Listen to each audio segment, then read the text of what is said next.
Okay, I have to ask you straight up. Have you ever received a gift that it just felt weird? All the time.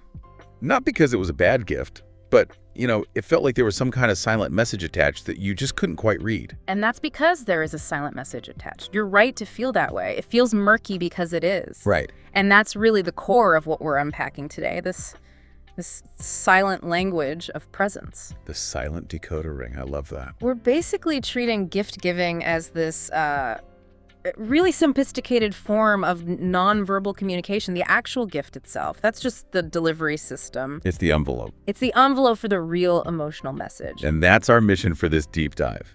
If you have ever stared at a gift and just thought, what is she actually saying about us? Then this is for you.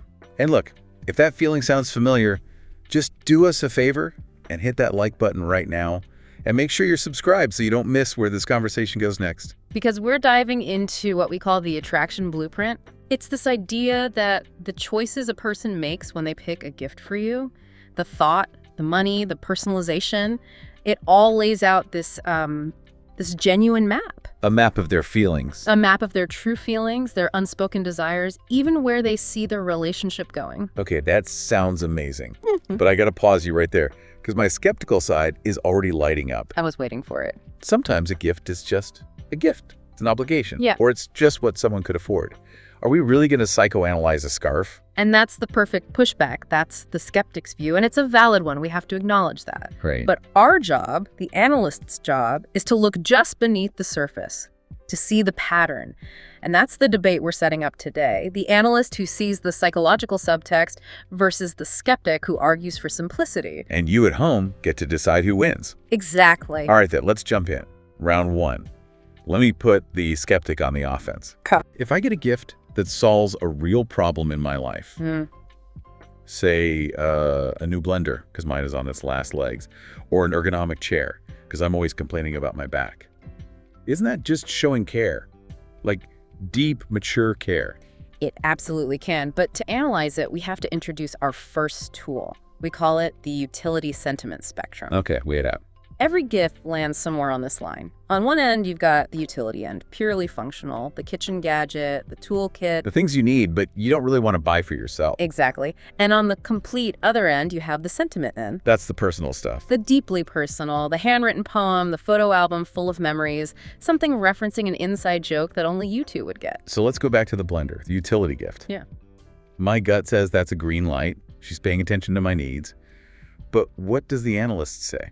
This is where it gets interesting. The analyst's view is that if all her gifts land on that practical end, it can start to look like a subtle red flag. A red flag. It could suggest she's focusing on your utility in her life, what you do, how you function in the shared space. But she's investing in the household, not in me. She might be investing in the intimacy of the relationship a little less and more in the practical function of it. Wow.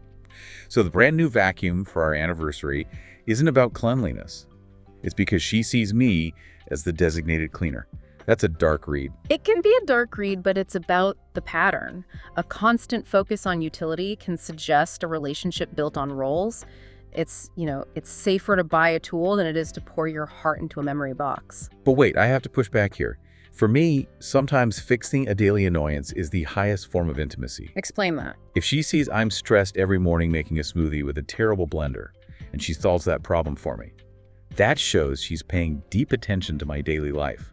That's a huge green light to me. And you're not wrong. That mature, problem-solving care can be the ultimate green light. The analyst doesn't disagree. So what's the catch? The catch is the pattern. Is that practical gift balanced with anything else? Are there moments of pure sentiment? Because if every single milestone, your birthday, Valentine's Day, is marked by something purely functional. Like a snow shovel for Valentine's Day. Exactly. Then the analyst suggests there might be an emotional ceiling she's put on the relationship. I see. So it's not about the chair itself.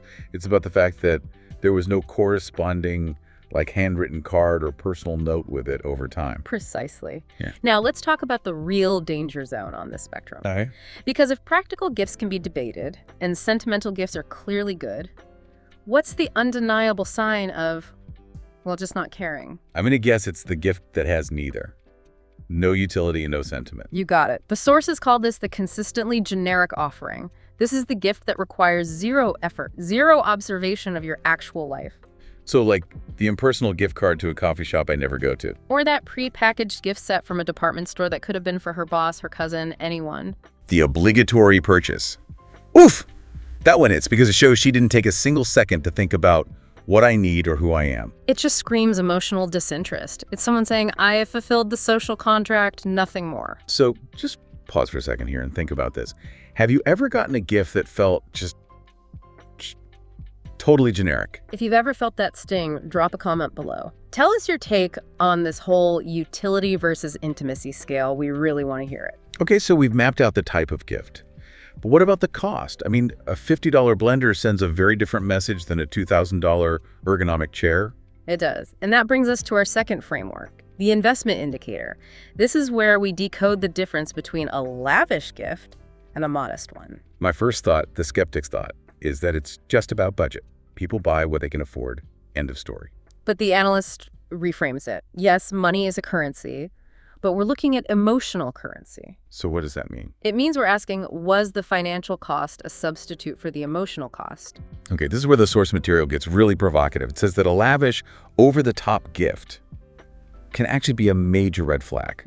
How is getting, like, an expensive watch or a piece of jewelry possibly a bad sign? It's all about context. If the relationship has been strained, if she's been distant, or if there's been some kind of, transgression. A big fight or something. Exactly. An unexpectedly huge gift can feel like a payment. It's a way to buy goodwill, to change the subject, to cover up a failure to pay with the real currency of time and attention. Whoa, so if I get a brand new motorcycle out of the blue, check her phone. That sounds like a recipe for paranoia. It's not about paranoia, it's about context assessment. The analyst isn't saying what she did, just that she might be trying to manage an emotional deficit with a financial surplus. So the question to ask is this normal for her? Is this grand gesture consistent with her usual behavior? Or is it totally out of proportion, like a transactional defense mechanism to avoid a tough conversation? That distinction is everything. Transactional defense versus genuine celebration. It is. A gift designed to impress other people or make her look good is not the same as a gift meant to celebrate you. Okay, so let's flip it. If the big gift can be suspicious, what about the modest gift? I've gotten small things that cost almost nothing but felt huge. And that's the absolute power of the modest gesture. The sources are so clear on this. A perfectly chosen, inexpensive gift signals a massive emotional investment. Because it takes more thought. It takes deep attention. That small, hard-to-find book she knew you wanted, because you mentioned it once, like 6 months ago, that's a huge deposit in the emotional bank account. Right. It tells me she was listening half a year ago and remembered. That's real intimacy. Exactly. The low financial cost doesn't matter because the emotional cost, the attention, the research was incredibly high. So what's the ultimate green light then? The thing that cuts through all the noise of cost and category. The ultimate green light is the hyper-personal gift, regardless of cost.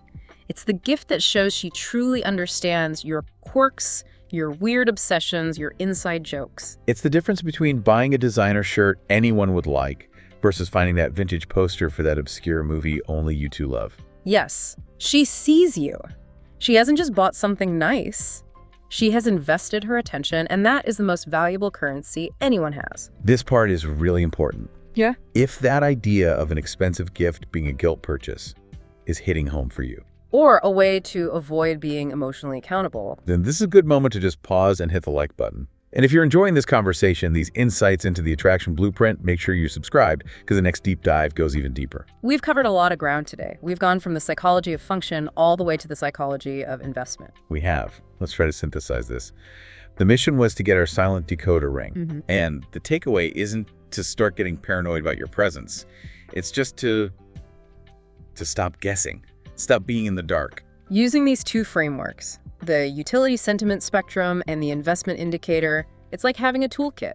You can start to understand the language being spoken through objects. It's a powerful insight. It gives you this real-time read on the dynamics of your relationship. Is it getting deeper? Or is she pulling away and, using money as a smokescreen? It completely changes how you open a present, doesn't it? It really does. You're not just happy about the object anymore. You're analyzing the intent behind it. It's no longer just a great blender.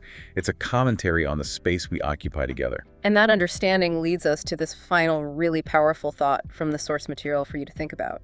Let's hear it. Every single present tells a story. The question is, now that you have the decoder ring, are you ready to read the final chapter? That is a deep way to end it. If you have a gift story, your ultimate green light, or your most suspicious red flag, we want to hear it. Share it in the comments below. We'll see you next time on The Deep Dive.